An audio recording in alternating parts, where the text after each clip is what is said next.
एक शांत सुरम्य कॉलेज टाउन जहाँ दोपहर की मध्यम धूप फैली हुई है। इमारतें स्थिर हैं, सुनहरी और नरम रोशनी चारों ओर फैली हुई है और जमीन पर लंबी छायाएं उभर रही हैं।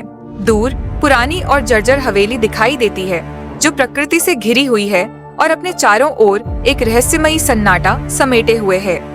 कुछ युवा दोस्त, जिनमें लीना भी शामिल है, पुरानी इमारत के बाहर हंसते हुए बातें कर रहे हैं। वे पास ही मौजूद किसी भयावह अस्तित्व से अनजान हैं। उनके पीछे खड़ी इमारत विशाल और डरावनी लग रही है जो लंबी छायाएं बिखेर रही है। पुरानी इमारत हॉलो मैनर पूरी तरह से दृश्य में उभरती है। इसकी टूटी हुई खिड़कियां डरावनी छायाएं डाल रही हैं। लीना का हाथ पुराने धूल भरे आईने पर हल्के से फिरता है, लेकिन आईने में उसका अक्स उसकी हरकतों से मेल नहीं खाता, बल्कि उसकी परछाई में एक डरावनी टेढ़ी मुस्कान उभर आती है। माया घबराहट में लीना को जल्दी से पीछे खींचती है, जो मजबूती से लीना का बाजू पकड़े हुए है। जब वह ऊपर से अचानक आए जोरदार धमाके की आवाज सुनकर घबराहट में इधर उधर देखने लगती है। तनाव बढ़ने लगता है और वह अजीबोगरीब आवाज और तेज होती जाती है, जहाँ उसकी बढ़ती चिंता साफ झलकती है। उसकी आंखों में जिज्ञासा धीरे धीरे डर में बदल जाती है। समूह बिछड़ जाता है, जबकि लीना और माया अंधेरे गलियारों में भागती हैं, जो अंधेरे संकरे गलियारों में दौड़ रही हैं। चारों ओर लंबी छायाएं फैली हुई हैं। दोस्तों में से एक अचानक अंधेरे में गुम हो जाता है।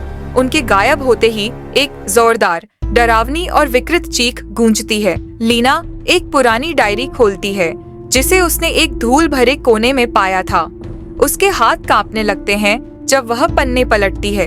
हर पन्ना अजीबोगरीब चिन्हों से भरा होता है और उस पर बार बार सिर्फ उसका ही नाम लिखा होता है। माया घबराई हुई लीना का बाजू जोर से खींचती है।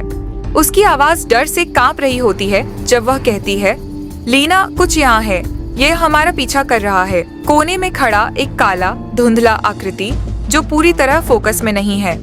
उसके चमकते हुए आंखें कुछ पलों के लिए अंधेरे को चीरती हैं। लीना और हवेली के बीच का रहस्यमयी संबंध उजागर होता है। उसकी आंखें डर और उलझन से फैली हुई हैं। छोटी लीना हवेली के अंदर भाग रही है, किसी को पुकार रही है। एक काली रहस्यमयी आकृति छोटी लीना पर झुकी हुई है। उसका चेहरा आंशिक रूप से अंधेरे में छिपा हुआ है। आईने में दिख रहा विकृत अक्स जोर से हंसता है। अब तुम मेरी हो।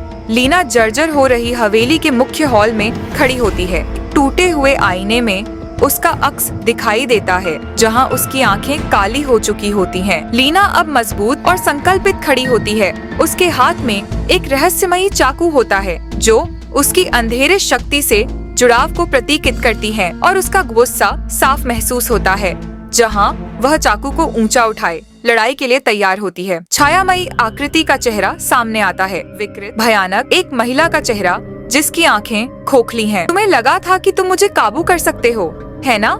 लेकिन अब मैं वह छोटी लड़की नहीं हूँ जिसे तुम छोड़ गए थे। लीना चाकू से वार करती है। उनके चारों ओर ऊर्जा गूंजने लगती है। दीवारें कांपने लगती हैं, हवेली दरकने लगती है, श्रापित घर के टुकड़े गिरने लगते हैं।